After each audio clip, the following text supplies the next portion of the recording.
mga kaparokya, bago natin simulan ang banal na misa, nais naming mag-iwan sa inyo ng ilang paalala ukol sa tamang pananamit sa loob ng ating simbahan.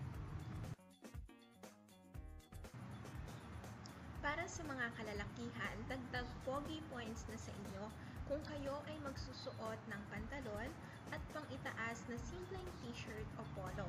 Pwede niyo itong ternuhan ng inyong magarang sapatos. Para naman sa mga kababaihan, fashionista na ang peg mo kung ikaw ay magsusuot ng pantalon o kaya na may paldang ang sukat ay lampas tuhod. Parisan mo ito ng simpleng t-shirt o blouse na may manggas. Pwede ka rin namang magsuot ng bestidang may manggas at ang haba dapat nito ay lampas tuhod.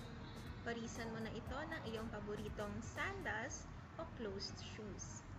Sikapin po natin lahat na maging kaaya-aya ang ating kasuotan sa loob at maging sa labas na rin ng ating simbahan.